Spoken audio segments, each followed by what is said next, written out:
Hi everybody, this is Paige's MMA dad, Rich Finaldi, and I just want to say God bless you. It is August 14th, and it's a beautiful day here in New Jersey. I hope it is near you too. Um, I just want to talk about a very well-known video that's out on YouTube right now. It's been for like the last year or so, and it has over 25.5 million hits. And young individual's name is Jefferson Bethke. He's based out of Seattle, Washington, and he wrote a poem, and he actually wrote a book and made a video about this poem of Jesus versus religion, and it's awesome. I'm gonna read through the poem, and I just highlighted a few areas of the poem I want to elaborate on, but I'm gonna read through the poem, and hopefully this blesses you. It really blessed me. It was one of the most incredible things I've ever heard, and a display of God's grace and His wisdom. So here it goes. What if I told you Jesus came to abolish religion? What if I told you voting Republican really wasn't His mission? What if I told you Republican doesn't automatically mean Christian, and just because you call some people blind doesn't automatically give you vision? First point I highlighted, it's so true. For the longest time, I thought that being a Christian meant that you had to be a Republican, to be a conservative.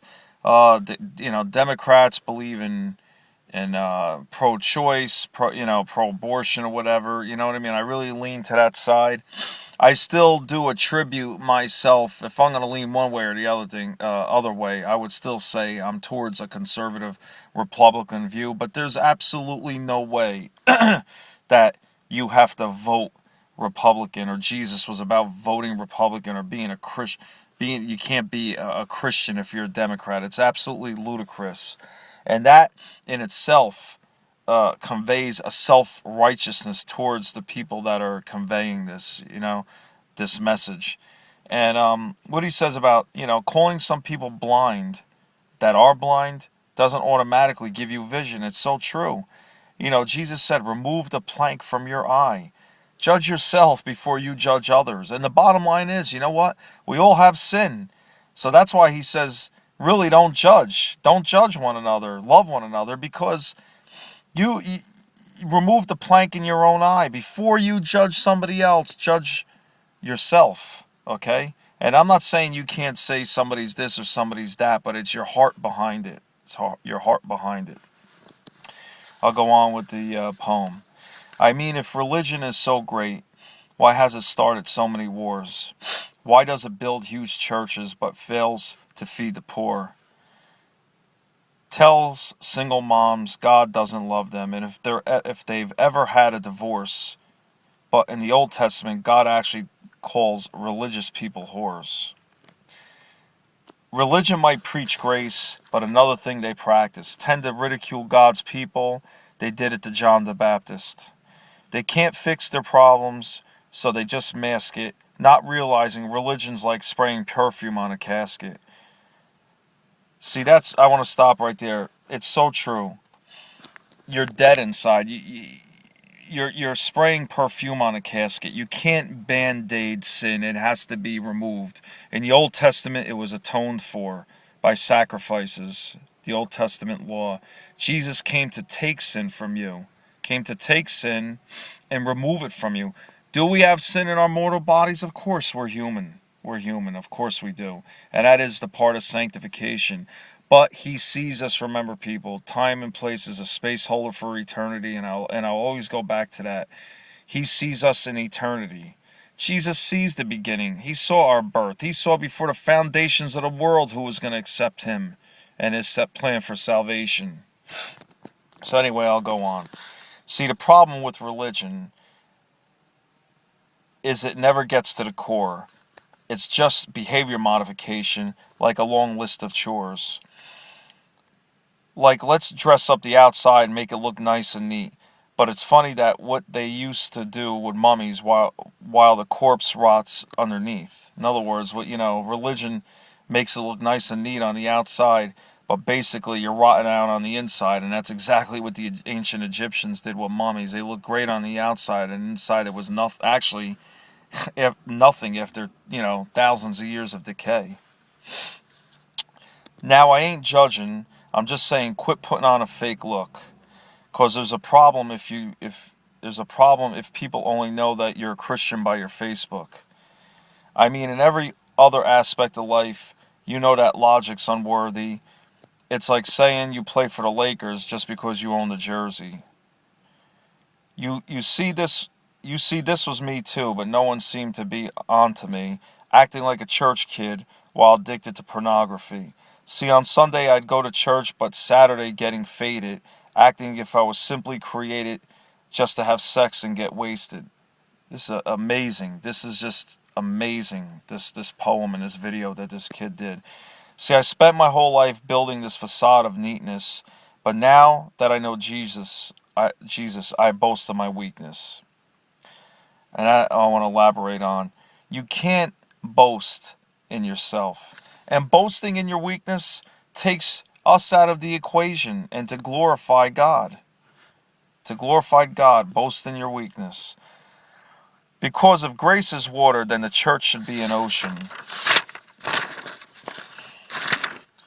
It's not a museum for good people, it's a hospital for the broken. And that's the truth. We're under this impression that, everybody in church, they're good people. And it should be that. You know what I mean? We should be the light of the world. But, it's the goodness of God in churches comes through brokenness.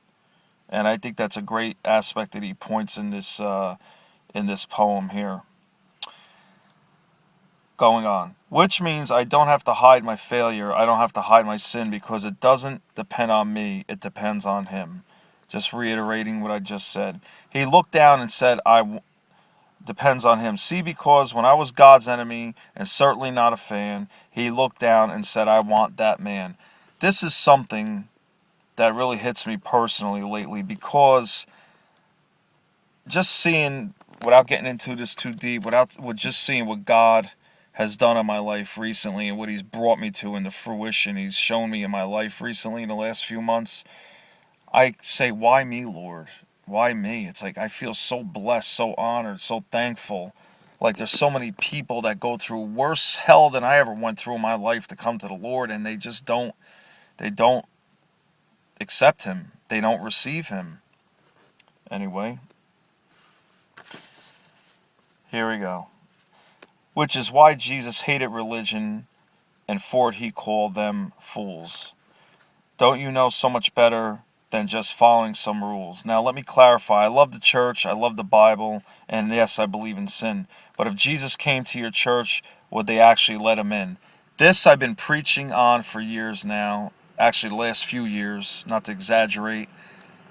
If Jesus was here now instead of 2,000 plus years ago, I feel firmly a lot of current churches who have the word grace written on the outside on their signs would not accept them. Today's churches, not other religions, today's churches. Okay? Now, here we go. See, remember, he was called a glutton and a drunkard by religious men. But the Son of God never supports self-righteousness. Not now, not then. Now, back to the point. One thing is vital to mention, how Jesus and religion are on the opposite spectrum. See, one's the work of God, but one's a man-made invention. See, one is the cure, but the other is the infection. See, because religion says do, Jesus says done. Religion says slave, Jesus says son. Religion puts you in bondage, while Jesus sets you free. Religion makes you blind, but Jesus makes you see. And that's why religion and Jesus are two different clans. Religion is man searching for God, and Christianity is God searching for man. I want to hit on this for a second. It's so true. Everything is our effort. And guess what, people? Religion is not just Muslim, Buddhist, legalistic Christianity, Judaism. Guess what? You could be a religion unto yourself. Your own set of morals, your own set of rules that gives you the right your self-given right, not God-given, your self-given right to look down on other people's. Anything could be religiosity.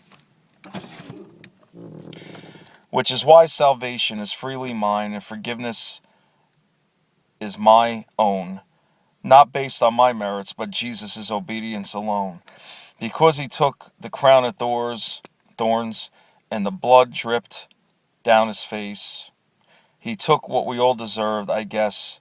That's what you call it. That's why you call it grace. And while being murdered, he yelled, "Father, forgive them. They know not what they do." Because when he was dangling on that cross, he was thinking of you.